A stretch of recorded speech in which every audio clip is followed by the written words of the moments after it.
এই যে ছোৱালীৰ ওপৰত যে বলৎকাৰৰ কেছ এটো প্ৰথম নেকি অসমত আজি সৰ্বভাৰতীয় যদি ক্ৰাইম ৰেট চাই তেতিয়াহলে সৰ্বভাৰতীয়ৰ ক্ষেত্ৰত আজি অসমৰ 3 টাইমছ আমি বেছি আগত মানে এই ঘটনাবিলাক হৈ আছে আপুনি তিনসুকীয়া বৰডুবিৰ সেই অকমানি ছোৱালীজনী তেওঁৰ লগত যেটো ঘটনা হল বিজেপিৰে এজন নেতা জড়িত হৈ আছিল তাত আমি কিমান কথা কলো আজিলৈকে কোনো ন্যায় নাপালো অৰ্ণময় বৰাৰ ক্ষেত্ৰতো কিন্তু আমি কোনো ন্যায় আজি তাৰিখত নাপালো নগাঁও কাণ্ডৰ যেটো হল তাত এনকাউন্টাৰ কৰা হল যিজন ভুৱা এনকাউন্টাৰ কৰা হল আসল অপৰাধীক এতিয়ালৈকে কৰায়ত্ব কৰিব নোৱাৰিলে মুখ্যমন্ত্ৰীক এটা কথা কৈছো হাল এৰি খিয়াল খেতা বাদ দিয়ক কঠোৰ আইন লওক এনে ৰাইজৰ প্ৰেছাৰত এনকাউন্টাৰ কৰি এনেকুৱা এটা পৰিৱেশলৈ লৈ নাযাব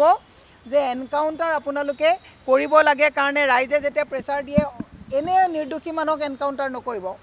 আপোনালোকে সুনীল আৰু ভাইটি নামৰ যিকিজন তাত মানুহে চিনাক্ত কৰিছে ছোৱালীজনীয়ে নিজে কৈছে এজনৰ নাম সুনীল এটা ভাইটি আৰু এজন এম্বুলেন্স 108 এম্বুলেন্স চালক আছে গতিকে আমি কৈছো 22 নৱেম্বৰৰ ঘটনা পুলিচে কিন্তু কবাত নো পাৰ্কিং হলে ধৰিব পাৰে বাকি পুলিচে কোনো ধৰণৰ এনেকুৱা বস্তুবিলাকক ধৰিব নোৱাৰে সেই কাৰণে আমি পুলিচ প্ৰশাসনক কৈছো কঠোৰ হওক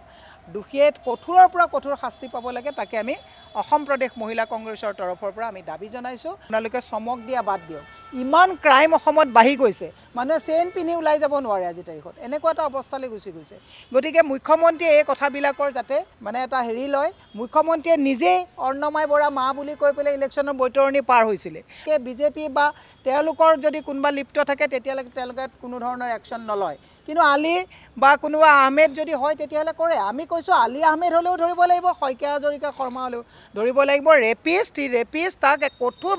মানে শাস্তি পাব লাগিব তাকে আমি আজি দাবী কৰিছো